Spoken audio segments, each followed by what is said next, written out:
Is it time for driving tests for e-scooters? Get your calls in. 0207862 2222. Maybe you've been on the wrong end of a scooter brushing past you on the road or pavement.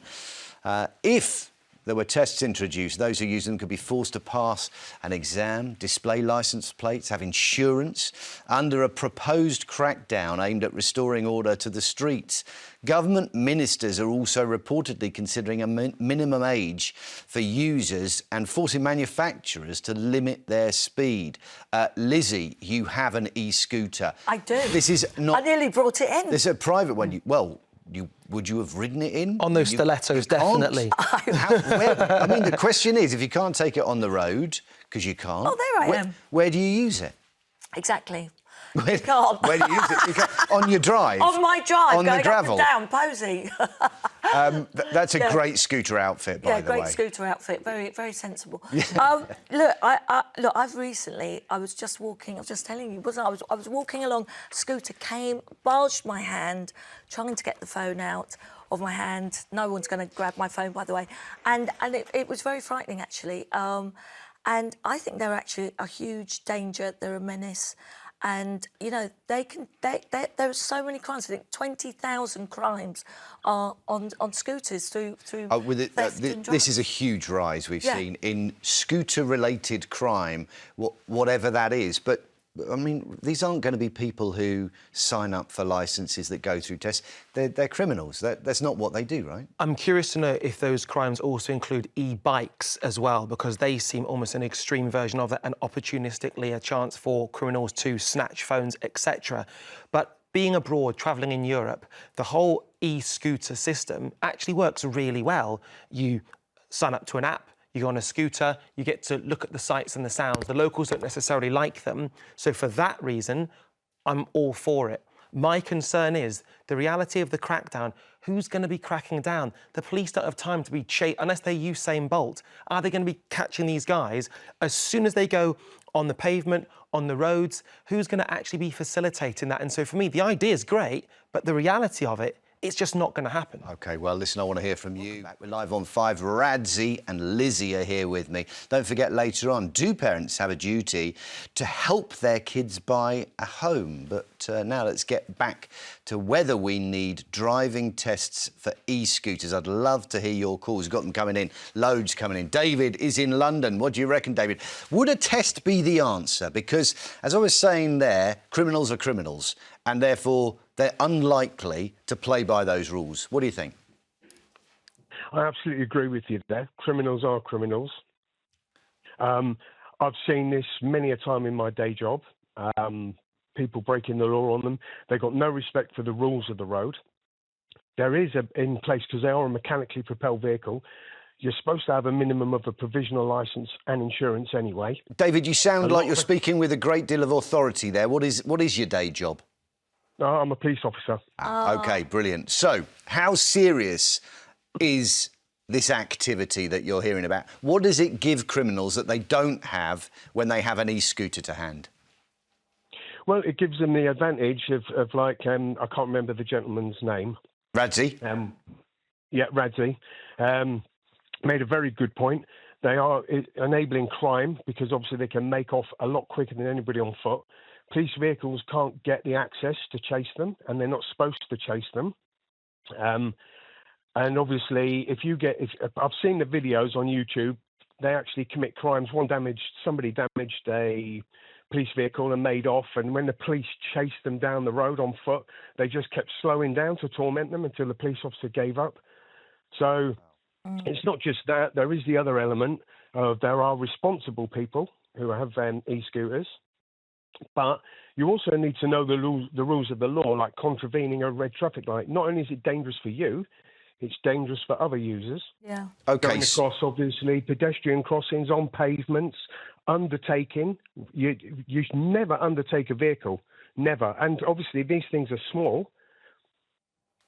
OK, so there are two sides to this then. The first one is that if you see somebody on a scooter, one of these scooters, not the hire ones, we're talking about privately owned scooters, Yep. and they don't have a driving licence, there isn't a plate on it, straight away you can stop them as a police officer and say, what's going on here? And they've already committed an offence, if you like. Yeah, if they fail to stop, if you make the requirement to stop under the Road Traffic Act, they need to stop. But obviously they're not going to stop because you're not going to catch them on foot, are you? There's no way. I can't run 15, 20 miles an hour, and some of them are faster. Yep.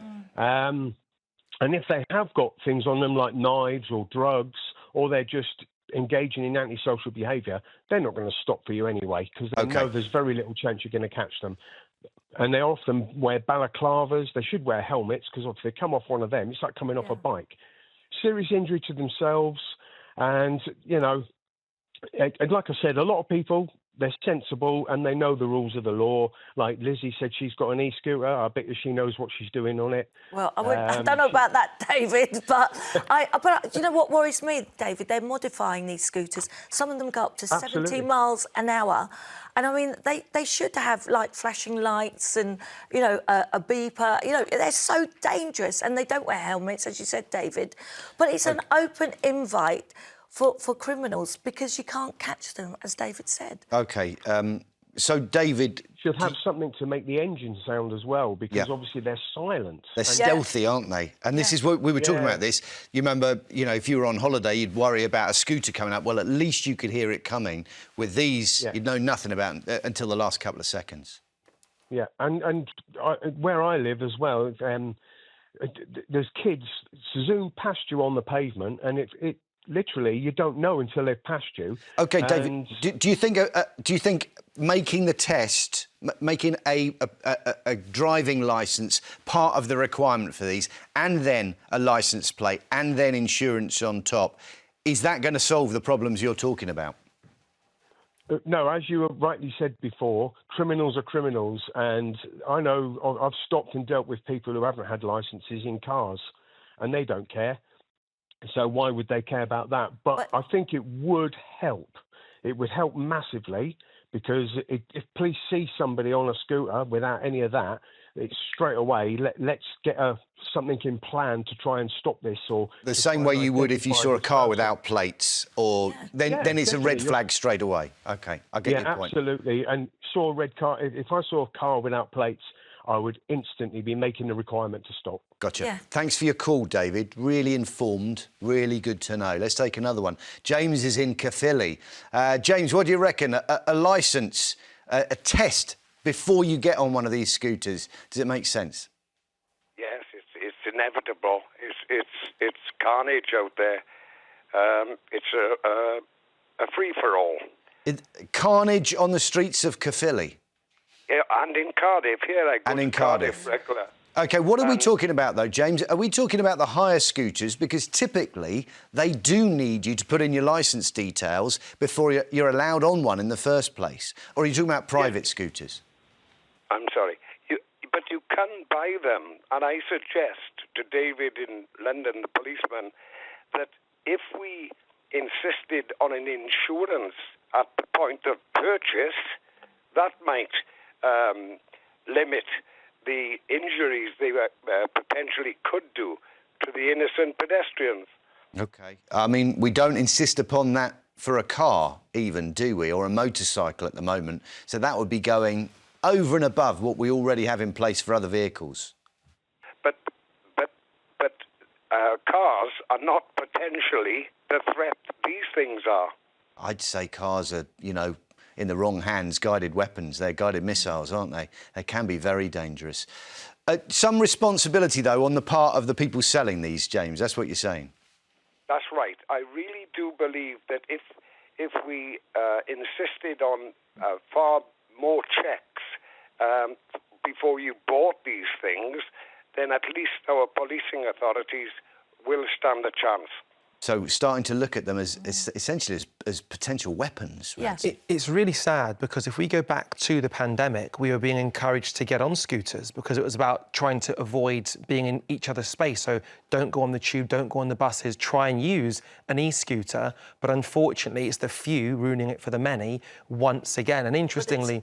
they're being abused, and the fact Totally. that crime, 20,000 crimes are committed on these e-scooters, and it's scary. They're a menace, and they just, nothing should be on the road without insurance. And you know what? I think they should be destroyed if they're not used properly. You know, if the police can catch them, that scooter should be destroyed. And what makes me sad about it is being from Wolverhampton, I know a lot of people are skint. And so having an option of travel like that should be a great thing, but it's a travesty what's happening. If we're going to put the e-bikes in there as well, some of the delivery bikes as well, you know, I've certainly experienced, we've talked about it before, bikes at 20, 30 miles an hour, sometimes on the pavement, it just feels like that's a motorbike in all but name. It is, it's frightening. Definitely, Jeremy's spoken about it before. OK, thanks for your call, James. Good luck on the streets of Caerphilly and Cardiff. Barry's in Worcestershire, though. Barry, what do you reckon? Would a test before you get on an e-scooter stop some of this crime and the other problems we're hearing about?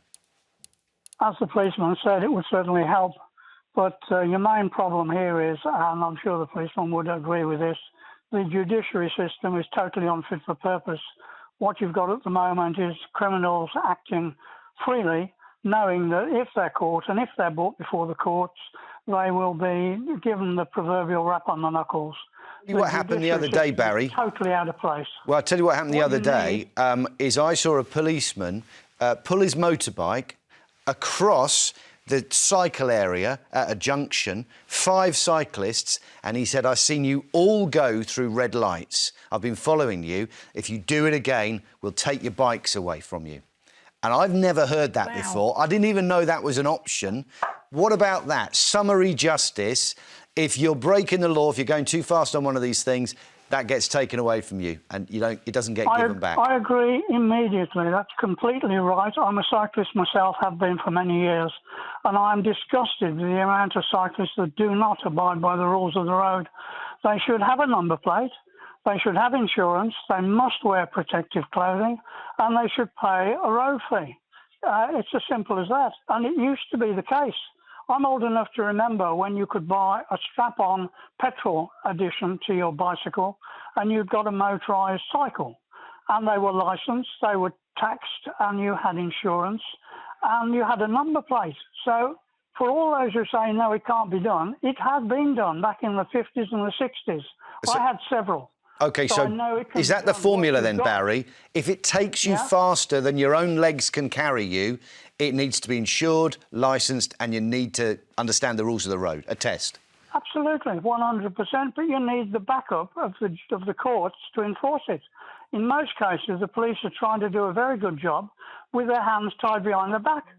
The law at the moment is obsessed with protecting the rights of the criminal. OK. Well, we need Bobbies on the beat. Without Bobbies on the beat, it's not going to happen. I agree with Barry. Well said. We sense the frustration. I think Barry speaks a lot of sense. And obviously borne out by what we heard from our first caller as well.